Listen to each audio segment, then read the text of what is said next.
नमस्कार दोस्तों, ये video editorial compilation for mains का पार्ट है। आप प्लेलिस्ट में जाके एडिटोरियल की वीडियोस पेपर वाइज और टॉपिक वाइज देख सकते हो। और अगर आप दिसंबर 2019 के बाद की वीडियोस को देखना चाहते हो तो वीडियो के नीचे मौजूद ज्वाइन बटन की सहायता से आप मेंबरशिप को ज्वाइन कर सकते हो। चलिए डिस्कशन स्टार्ट करते हैं। आप जीएस पेपर 3 के इस टॉपिक से आर्टिकल को रिलेट कर सकते हो। पिछले साल 2019 में फार्म सेक्टर में काफ़ी सारी इंटरवेंशंस और डिसरप्शंस आई। फर्स्ट हाफ में सरकार ने एक बहुत ही इंपॉर्टेंट स्कीम अनाउंस की, पीएम किसान यानी प्रधानमंत्री किसान सम्मान निधि। इस स्कीम के अंतर्गत किसान को एक साल में 6,000 रुपये दिए जाते हैं कैश की फॉर्म में। इस स्कीम को इम्प्लीमेंट करने के लिए सरकार ने रिकॉर्ड 75,000 करोड़ रुपए एलोकेट किए पिछले साल के बजट में। सेकेंड हाफ में हमारे देश के कई इलाकों में सूखा और कई इलाकों में फ्लड देखने को मिली। साल खत्म होते होते ये भी क्लैरिफाई हो गया कि हमारे देश की जो इकोनॉमी है वो स्लो डाउन के फेज से गुजर रही है और दिसंबर महीने में महंगाई काफ़ी ज़्यादा रही। सब्जियों के और फ्रूट्स के दाम काफ़ी ज़्यादा बढ़ गए। इससे कुछ किसानों को तो फ़ायदा हुआ लेकिन कंज्यूमर्स पर काफ़ी ज़्यादा बर्डन पड़ा। तो इन सब बातों से देखो दो पॉइंट्स जाहिर हैं। पॉपुलिस्ट मेजर्स यानी जनता को लुभाने के लिए सरकार के द्वारा जो स्टेप्स लिए जाते हैं उनसे इकोनॉमी को कोई फायदा नहीं होता है। दूसरा पॉइंट, सरकार कहती है हमने बहुत सारे स्टेप्स लिए हैं ये इंश्योर करने के लिए कि क्लाइमेट चेंज का बुरा असर किसानों पर ना पड़े, लेकिन देखो उन स्टेप्स का कोई असर नहीं पड़ रहा है और क्लाइमेट चेंज की वजह से किसानों को घाटा उठाना पड़ रहा है। कहीं सूखा, कहीं फ्लड, बारिश आती है तो कुछ ही दिनों के अंदर बहुत ज़्यादा बारिश आ जाती है, डिस्ट्रीब्यूटेड रूप से रेन नहीं होती है। तो पिछले एक्सपीरियंस से सीखते हुए और अभी हमारे पास जो अपॉर्चुनिटीज़ हैं इनको देखते हुए क्या सजेशंस या फिर क्या स्टेप्स उठाए जा सकते हैं ये इंश्योर करने के लिए हमारा एग्रीकल्चर सेक्टर तेज़ी से ग्रो करें। और वैसे भी देखो अगर हम हमारे देश में इंक्लूसिव डेवलपमेंट को इंश्योर करना चाहते हैं तो इसके लिए एग्रीकल्चर सेक्टर एक बहुत ही इंपॉर्टेंट सेगमेंट है।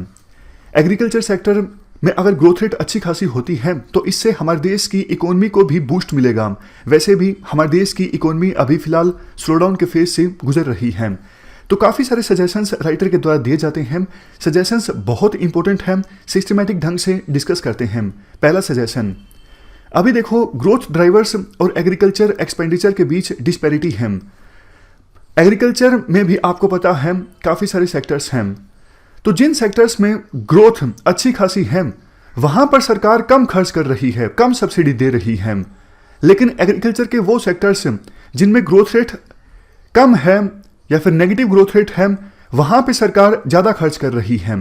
तो ये डिस्पैरिटी जो है इसको एड्रेस करने की आवश्यकता है। जैसे एग्जाम्पल दिया जाता है लाइव स्टॉक सेक्टर, पशुपालन जो सेक्टर होता है, इसके अलावा फिशरीज मछली पालन, दोनों सेक्टर्स में एक्सपेंडिचर जो है अभी फिलहाल सरकार की तरफ से काफ़ी कम है, बट दोनों सेक्टर्स में ग्रोथ रेट अच्छी खासी है। अगर सरकार इन दोनों सेक्टर्स पे खर्च ज़्यादा करे तो दोनों सेक्टर्स में ग्रोथ रेट और भी ज़्यादा बूस्ट होगी और इसका ओवरऑल काफ़ी पॉजिटिव इम्पैक्ट पड़ेगा, ना सिर्फ एग्रीकल्चर सेक्टर की ग्रोथ रेट पर बट देश की इकोनॉमिक ग्रोथ रेट पर भी। इससे देखो हमारे देश में बहुत से गरीब लोगों को भी फ़ायदा होगा क्योंकि बहुत से गरीब लोगों के द्वारा इस व्यवसाय को अपनाया गया है, लाइव स्टॉक यानी पशुपालन या फिर मछली पालन। नेक्स्ट पॉइंट, दूसरा पॉइंट ये है फार्मर प्रोड्यूसर ऑर्गेनाइजेशंस।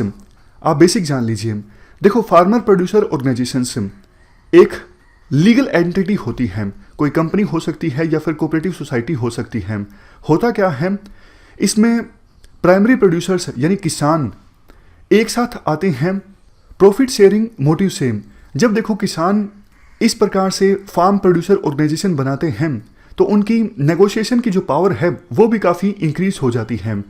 एक तो देखो एक एक किसान अपनी फसल को बेचता है, नेगोशिएशन पावर ज़्यादा नहीं होती, प्रोडक्ट के उचित दाम नहीं मिलते, बट 100 किसान 200 किसान इकट्ठा होकर कोई चीज़ खरीदते हैं या फिर बेचते हैं तो ज़्यादा फायदा होता है।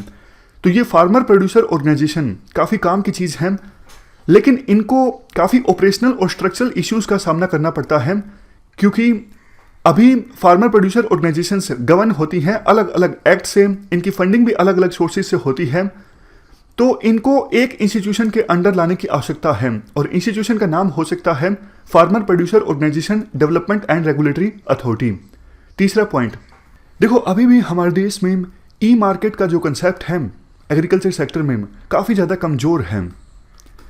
जैसे बिटकॉइन का जो कंसेप्ट है वो ब्लॉकचेन टेक्नोलॉजी के आधार पर काम करता है, उसी ब्लॉकचेन टेक्नोलॉजी की सहायता से एक ई मार्केट इस्टेब्लिश की जाए जो सभी स्टेक होल्डर्स को कनेक्ट करे एक कॉमन प्लेटफॉर्म की सहायता से। स्टेक होल्डर्स जैसे farmers, traders, agencies, institutions, exporters, ये सब एक कॉमन प्लेटफॉर्म पर आए, ई मार्केट इस्टेब्लिश हो ब्लॉकचेन टेक्नोलॉजी की सहायता से। इससे जो प्राइस में काफ़ी ज़्यादा फ्लक्चुएशन कभी कभी आ जाता है, इंटरमीडियरी होल्डिंग करते हैं, वो सब खत्म हो जाएगा और किसानों को उनकी फसलों के उचित दाम भी मिलेंगे।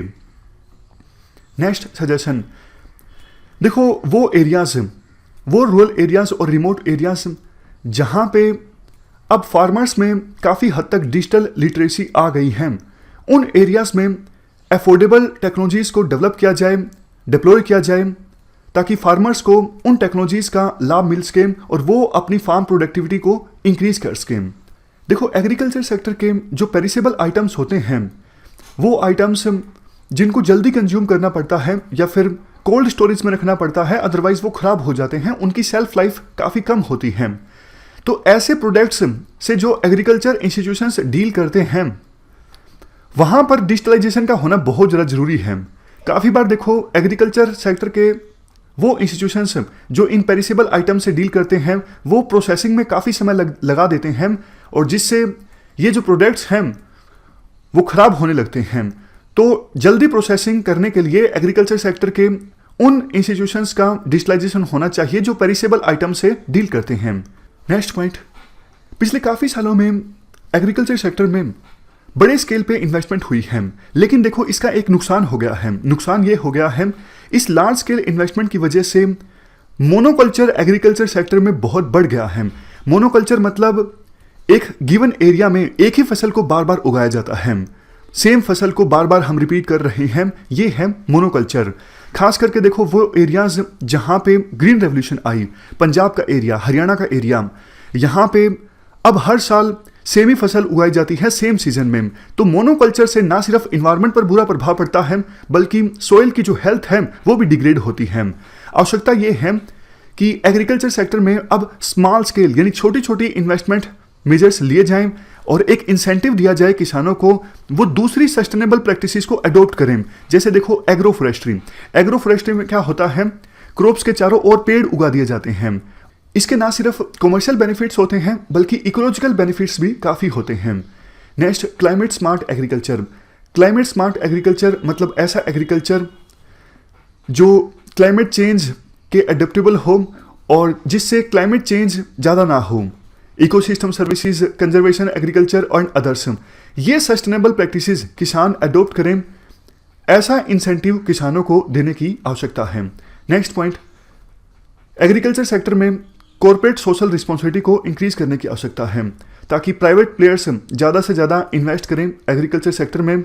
इसके बाद नेक्स्ट सजेशन काफ़ी इंपॉर्टेंट है। अभी देखो फार्म संबंधित डेटा जो है वो अलग अलग प्लेटफॉर्म्स पे उपलब्ध है, यानी स्कैटर्ड है। एक फार्म डेटा एजेंसी इस्टेब्लिश की जाए जो फार्म डेटा को कंसोलिडेट करें, यानी एक ही प्लेटफॉर्म पे इकट्ठा करें और उस डेटा को उसी प्लेटफॉर्म पे मेंटेन भी करें। फ़ायदा इसके काफ़ी सारे होंगे। कल को सरकार को कोई स्कीम लॉन्च करनी है या फिर सब्सिडी देने के लिए किसानों को आइडेंटिफाई करना है, तो इस प्लेटफॉर्म का काफ़ी ज़्यादा सहयोग होगा इसमें, इसलिए एक फार्म डेटा एजेंसी इस्टेब्लिश करनी चाहिए। इसका वैसे फ़ायदा देखो ये भी होगा, कल को रिसर्च कोई करनी है, पॉलिसीज़ को बेटर टारगेट करने के लिए या फिर टेक्नोलॉजी को स्प्रेड करना है, तब भी इस फार्म डेटा एजेंसी की जो भूमिका है काफ़ी ज़्यादा अहम होगी। तो ये फार्म डेटा एजेंसी इस्टेब्लिश करनी चाहिए। नेक्स्ट सजेशन देखो ये है, जैसा आपने देखा होगा नीति आयोग के द्वारा विभिन्न स्टेट्स के बीच हेल्दी कंपटीशन को प्रमोट करने के लिए वाटर इंडेक्स, हेल्थ इंडेक्स, ये सब इंडेक्सेस लॉन्च किए गए।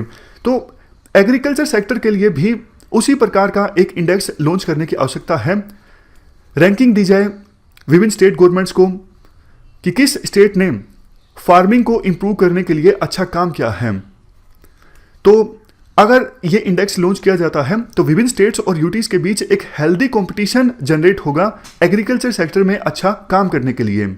और इस इंडेक्स को तैयार करने के लिए उन प्राइवेट या फिर पब्लिक इंस्टीट्यूशंस का या फिर इंटरनेशनल एजेंसीज का सहारा लिया जा सकता है जिनका ट्रैक रिकॉर्ड प्रूवन है, मतलब उनकी ऑथेंटिसिटी पे कोई सवाल नहीं उठा सकता। नेक्स्ट पॉइंट, 2 इंस्टीट्यूशंस सेटअप किए जाएं। एक तो नेशनल एग्रीकल्चर डेवलपमेंट काउंसिल, जैसे देखो अभी जीएसटी काउंसिल है, उसी प्रकार से national agriculture development council establish की जाए जिसके चेयरमैन हो प्राइम मिनिस्टर।